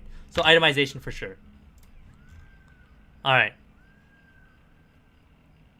Saskio, I called for the swap like 10 times. He refused to move. Ripperino. It happens. It does happen. It sucks. I understand. I'm on your side here, guys. Just keep that in mind. Alright, so now for support. Support. Soraka. So for Soraka, it's play with the bushes early on. Same with Thresh, by the way. Play with bushes early on. Because you have the... once you're inside the brush, you have the pressure to make Jinx afraid to touch the minion wave, which means you can push the wave towards them with your Aphelios Soraka advantage. And then from there, so both supports, use the brushes, please, more often. And then next, overextending. There was a lot of situations where I saw overextensions, most notably in the bot lane, when for some reason you walked past minion waves, and then you got hooked here. There was one right there. One right here where you were on top of your own pink ward, sure. But you, all of red team was collapsing, and you even saw Fiddlesticks in this area through your Vladimir, but you didn't run, and then you end up just getting caught in the crossfire, and then they found you, and they're like, oh, but instead what you should have recognized, well, okay, bot lane's pushing, Aphelios' bot, someone was top pushing, you need to run, get out of there, let the enemy team react to those waves first. Once you see them react to the wave, then you can move in for the vision if you really want to. So overextending for sure. All right, so now. That's blue team. Now let's talk about red team. So, who's their top laner again? They lane swap. I'm just gonna put Volibear as the top laner. Alright, so for Volibear, it's the watch the level 2 cheese. I'm gonna pull this one up. Watch the level 2 cheese. So it doesn't matter what side you are on when it comes to the level 2 cheese. I'm switching to in-game here. Right here. It does not matter what side you're on. So right here, you got the push, right? Because you got the first touch on the minion wave. I really can't contest you either early on. That's fine. Right now, first of all, your laning phase is, you're pushing the wave too fast. I understand you have your passive, right? But you did auto too many times early on. So right here, I'm going to go back here and watch it. So right now, We both established. Me and you can both agree. You've already got the wave pushing towards Irelia, right? We can both agree on that. Sure. So now you got your passive going now, right? Now all you need to do is just maintain your passive. You need to look at your passive in this corner here and only auto attack when it almost runs out. Almost runs out. And you want the then you want the wave to it'll push eventually. But right now you don't want the wave to push all the way over here. You want the minion wave to still crash around here. Around right here. The second wave. Because now you're in this position. So now, right here, you still have your passive, right? What you should have done was reposition yourself up here. Up here, away from the Irelia, who just stacked some of her Qs, right? To try to auto these minions, to try to get them down. And then reach the level 2. So first of all, it's the mistake of pushing the waves too fast. And then, you didn't play the situation out properly. Because remember, I always preach this. It doesn't matter what situation you're in. You can be in the worst situation you possibly can be. But if you play it out properly, you can still win. If you're the better player.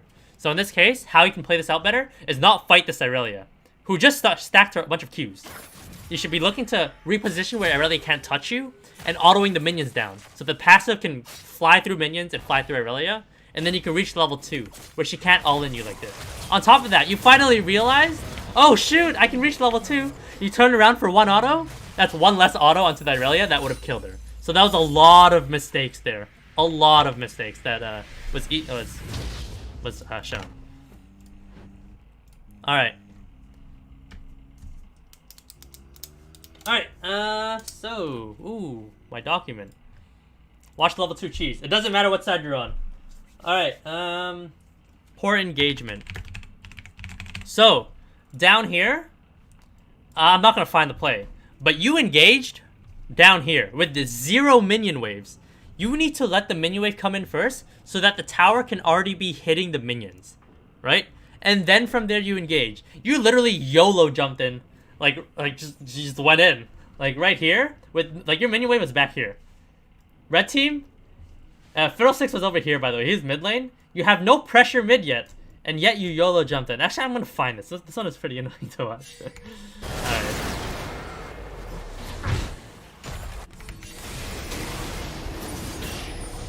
Oh, I can't find it. It's definitely down there, for sure.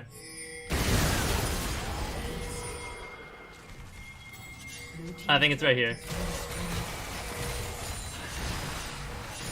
The red team finally does assemble. Yeah, Fiddlesticks is clearing me. It's right here. Did I switch the scenes? No, I didn't.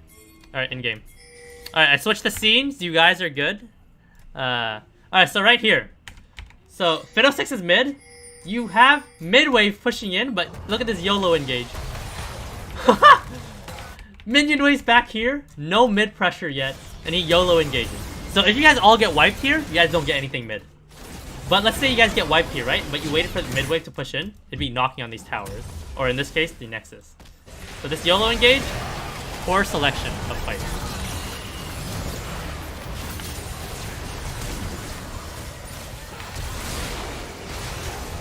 Sure, you guys end up winning, right? Sure. But you cannot depend on that every time, because you guys are so far ahead. So, sure, you're betting the fundamentals, but right there, that's so YOLO. I would never do that ever. I would wait for the minion wave, let mid wave come in. Now the enemy team has to choose between clearing mid or holding your bot lane dive. And if they choose to hold mid, you guys get free bot tower, free Nexus, wait for top to come in, and then you guys can fight. Let the minion wave crash, and you guys can dance around and watch them try to clear them all. Alright, so going back to the Word document. So much action on a Word document. It is true. It is true. Poor engagement. Alright, so Fiddlesticks, good job this game. Good job this game. Alright, so, Annie. Knowing when you're weak side. So exact same thing.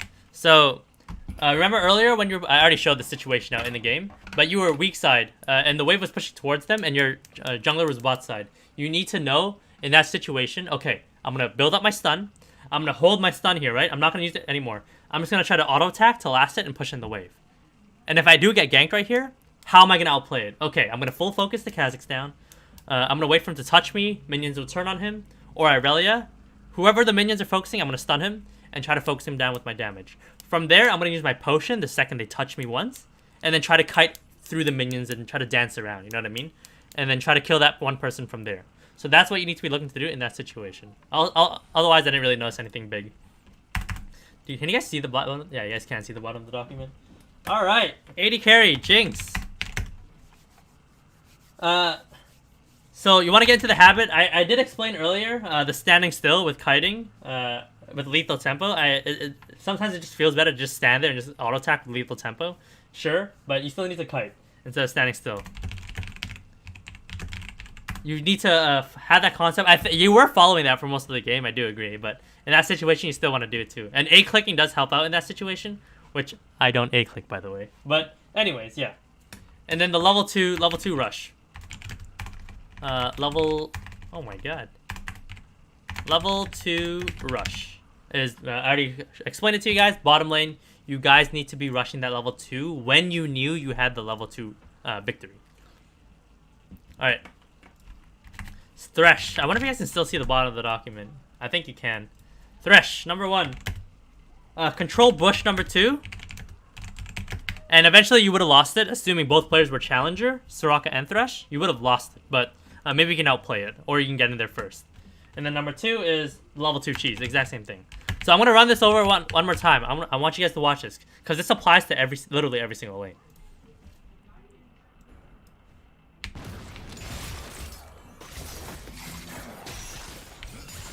So right now, I need to switch back. Jesus Christ.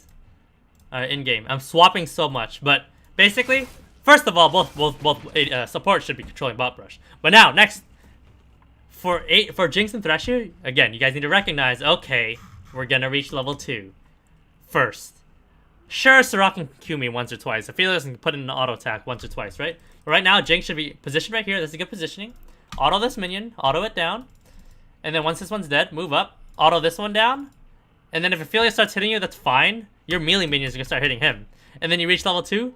Thresh flashes if they're out of position. If he can't reach them with the flays, predicts the hook to where Soraka will flash, and then Jinx will try to trap the hooks from there, the double pull from Thresh's Q, and then Jinx will trap, and then you guys try to auto that one person down, which is probably in this case the Soraka. And then this applies to even top lane and mid lane, how you want to play out the cheese. And I already explained the Volibear mid cheese. It can be applied to a certain degree top lane. For these two champions, Annie and Vladimir, it's not that great of level 2 cheese, but in the cases where Renekton or Kled, then yes, it really matters for the level 2 cheese. So yeah. Alright, let's chill with the chat and answer a couple questions. So that's everything. That's my Word document. Feel free to... it's not that much, but you guys can screenshot if you guys want, or just remember what I typed for you. But yeah. I did do my best, though, to try to... Remember, this is 30 whole points. Like, I wanted big pointers, by the way. I didn't want to have low-quality pointers for you guys. Like, I didn't want to say your mechanics were bad. Like, I didn't want to put that for anybody. I wanted to find, like, actual stuff that was, like, outside of all the fundamentals already. Let's switch. I'm just going to leave the Word document up and answer a bunch of questions. So feel free to ask me any questions you guys want right now.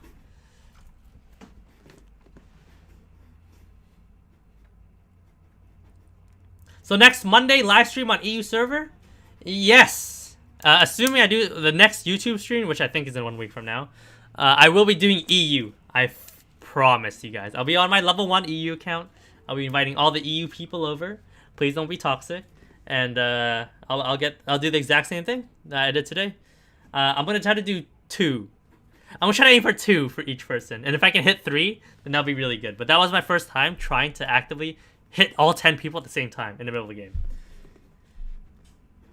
Why did Kha'Zix do the least damage? If you're Kha'Zix, then you can never jump in a certain solo queue game, right? Then you need to build in this way. You need to go Arcane Comet Kha'Zix. You'll find this nowhere except King Nidhogg's stream. Arcane Comet. You need to evolve W level 6, and then you just play the poke Kha'Zix game. So you still have the kit of a Kha'Zix, but instead you're adapting a different style. If you can't jump in, you need to play ranged style of Kha'Zix. Should you reset with 80 carry if you have no gold or look to ward and head mid? If if you came fresh on the map because for whatever reason something happened, if your AD carry is resetting, then you just roam mid, because there's no point resetting. You may as well roam mid, pressure mid, so that mid lane can use your resources better. What do you do if your teammate's getting smashed? You smash the enemy faster than your teammates get smashed. That's how Smurfs win. Like, if I'm playing AD carry and low elo, I win my lane before my top laner or jungler or mid lane gets smashed. I win my lane fast. I make it quick. And then I bring that lead over, and I smash the person who smashed my mid laner before he gets rolling too. That's how you win in low elo solo queue. And you want to assume that you're a Smurf. That's how you want to climb. What do you do as an immobile mid laner when your opponent roams? You push mid. It was also in the video. Actually, no, it's in a new video I'm writing. That I already wrote, that is being produced right now. But if someone's roaming from mid lane and you can't follow, right? Because let's say you're following into a Syndra or an Annie or a Zed, then you just push mid. And you let them roam and screw over your bot lane or top lane or whoever they're roaming to. And you just push mid, try to get a planing or two. What are your thoughts on Ashe support? Ashe support's fine, but I wouldn't pick it over something traditional. It's more of like a high elo counter pick, where you like pick Ashe, they counter with a traditional AD carry, and then you flex its support, and then counter their AD carry with your own AD carry. It usually happens on red side in high elo gameplay. How is the team orientation and team rotation? It wasn't that great from both teams. It was okay. I'm a huge advocate for 1-3-1 style League of Legends. I love 1-3-1 because there's so much that goes into it. I can literally sit here and talk about 1-3-1 for 30 hours. There's so many concepts that goes into 1-3-1 in League of Legends because it's the perfect style to play League of Legends. It is the best way to play the game, in my opinion. What are the differences between red side and blue side of the map? Objective control, dragon and baron, obviously, and who can access what faster. Like, look at so let's look at bot lane, right? So red team, which is the top side, right? If they're being pushed in, they still have priority to move to their blue buff first, even though they're being pushed in. That's a very specific case for red side map.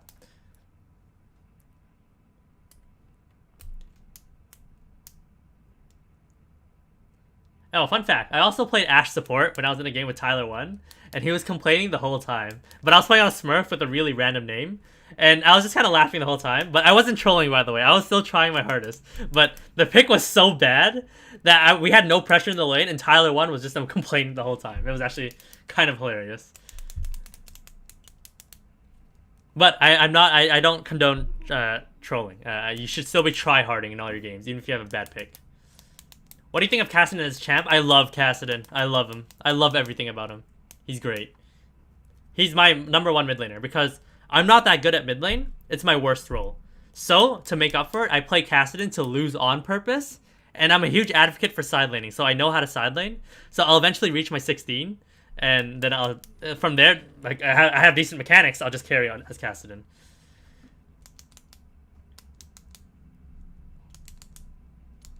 Saskio, who are your top 3 champs? For AD carry, I would say Kai'Sa, Varus, and Kai'Sa, Varus, Lucian. Because I switched to AD carry. Is NA relevant? Nah. I don't know how to answer that one. What do you mean AD carry?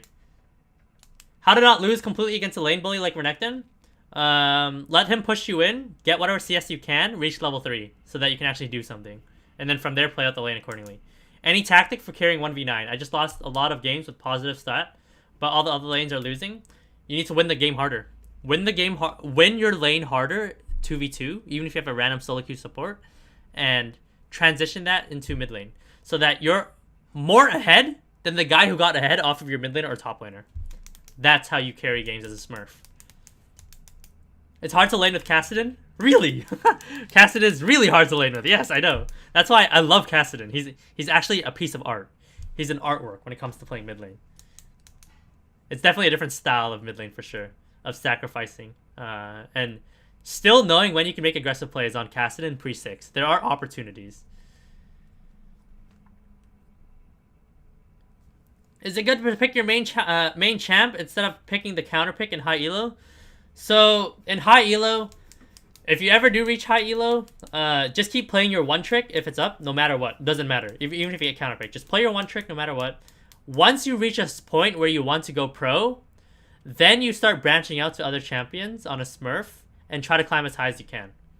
And then still play on your main for your one trick and just play like as many champs as you can. You're gonna be hard stuck D2 for a while in high elo, but you will eventually like have your breakthrough and you'll climb into challenger playing a bunch of random characters. Not random characters, but meta characters. Why most players play Thresh and level Flay but not Hook? Because Flay is more useful level 1 because of the E passive for it gives extra magic damage. And Hook level 1 doesn't really do anything. If you land the Hook level 1, like what does that do? You pull them twice, kind of, and then they just walk away. I'd rather have a Flay to proc, to also slow them. How do you counter Zyra and Bran? I feel like I always lose against them. One of the concepts I always advocate is zone of influence. So it's also imaginary lines. So in your brain, relative to where the brand is standing, you need to create an imaginary line of where his max range W is. From there, you need to stand at the tip of his max range W.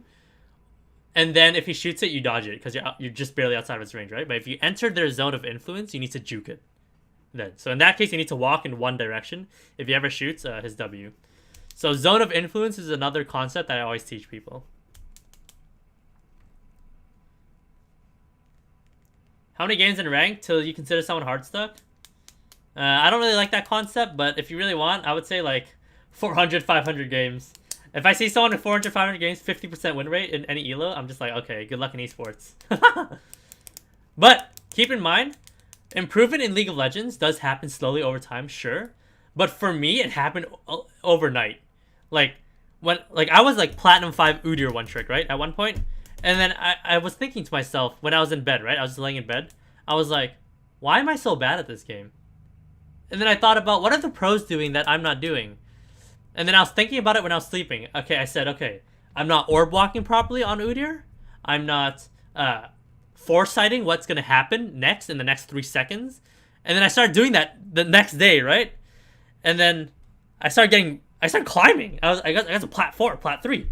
And then I started learning new concepts like mechanical execution, outplaying your opponents, knowing what they're going to do. Like, I kept adding these concepts on top of it over and over again. Just because one night while I was while I was trying to go to bed, I was just thinking about the game. So improvement happens in terms of you think about what you want to improve on, and then you actually need to do it, which is like the biggest thing. And then I actually did it, and I did it well, and that's how I climbed.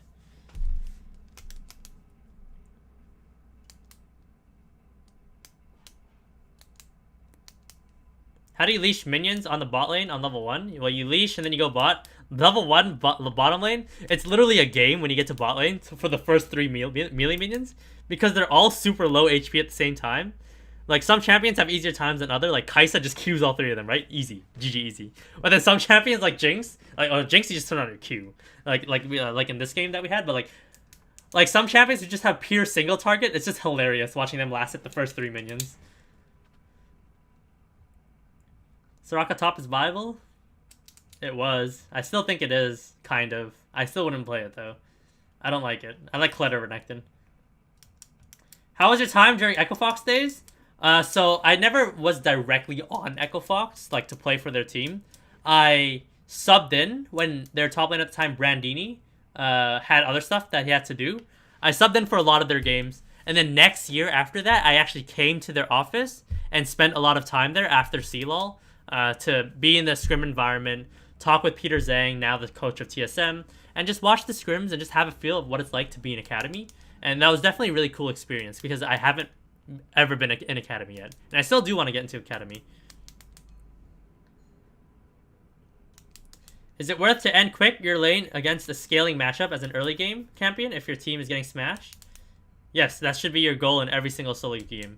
The second you get in a solo queue game, your goal is to get out of that solo queue game as fast as possible, assuming you're playing a traditional champion. If you're playing Kassadin, that's fine. You can stall out all you want. Is this the guy who levels up his abilities with his mouse? Yes, I am the guy that levels up the abilities with my mouse. I sometimes use Control Q W E now. Only specifically for level 2 and level 3. But after that, I usually just click with my mouse. I'm just saying, screw it. I've done it like ever since like I started playing League, so it's just so normal for me now. Same as Forgiven, by the way, who's also a kind of, everyone kind of memes him now on Twitter, but that doesn't mean it's good. You shouldn't be using Control QWE. The strongest top laner, Kled Vernekton. Definitely. Whenever I recommend top lane, those two champions, you can get so good off of those two. You're out? Alright, later, man. He's like, that SpongeBob meme. Alright, I'ma head out. This guy levels up his abilities with his mouse. How do you improve and climb in low elo when more often your teammates suck? Be good. That's like the whole concept of like this YouTube channel, is to teach you how to get better, so you can, even through your teammates feeding, you can win your lane faster and more effectively, and then transition that to smash the other person who's smashing your other laners. That's a smash chain, by the way. What are the biggest pitfalls during champ select? Teammates, like people banning each other's teammates, like champs and stuff, and people just picking like really random stuff. But if you're a one trick, that's fine. Like just pick whatever you're comfortable with. I really don't care if you get countered. Thoughts on doomed accounts? I don't think those exist.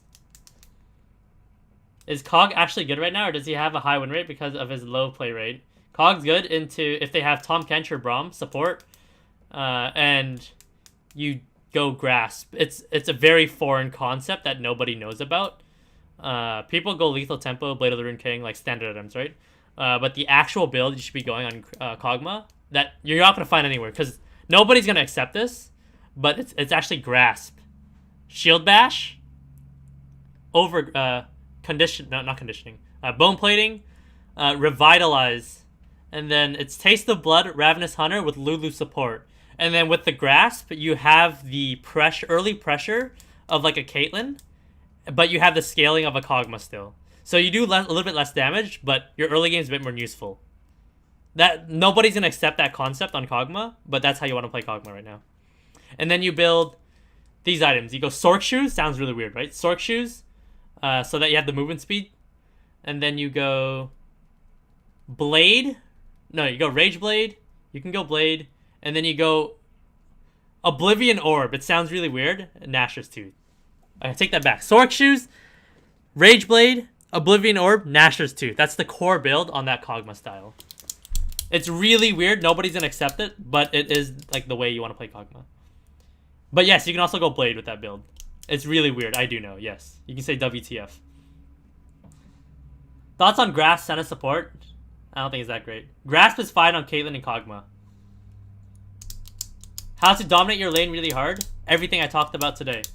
And even in all my, like, in all the videos that are recently being written. A lot of those scripts are mine. Like the one that was released today, 10 tips I wish I knew in lower elo. Definitely watch that. Is it worth to one trick a noob champ, say Garrett, and just focus on macro and fundamentals? Yes. I see what you're trying to get to, Manuel, but it's not to. Sure, it is to focus on macro and fundamentals too, but it is to focus on your mechanics too. Because if you play Garen or Annie, right, you quickly learn the mechanics, right? It's really easy to pick up. From there, you can learn a lot of the other things in the game. So yes, I do agree with you in that sense. You should be playing a noob champion, so you're not focusing on the fancy stuff. Because I see people playing like Lee Sin. It's like, what? What are you gonna learn playing Lee Sin? You shouldn't be focusing on Insect, and you should be focusing on how to play League of Legends, if that makes sense. The more important concepts. All right, one more question, and we gotta go. All right, let's try to get a good question here. Can you link the Lucian vid again? That's not a question, by the way, but I will link the Lucian vid again. Let's see if I do have the copy pasta. I still do have the copy pasta. Nice.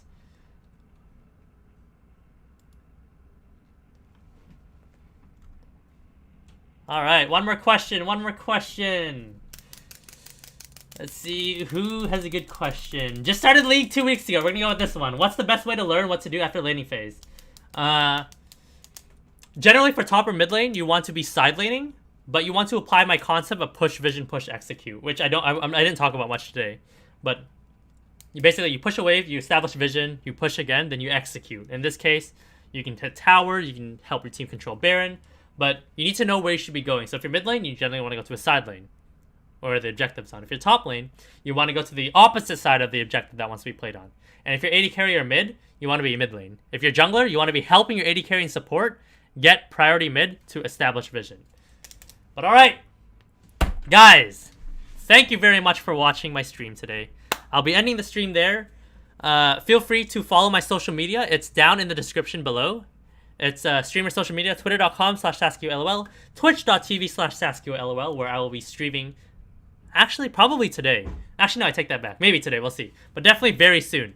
I have all the streams set up. I'll be streaming League of Legends content, coaching mainly. I'll be doing some gameplay. I'll be doing some old school RuneScape, so you guys can check me out there. And that's basically all I have. Guys, thank you very much for watching, and I'll be ending the stream there. And I hope you guys have a good day. Alright, have a good day, guys.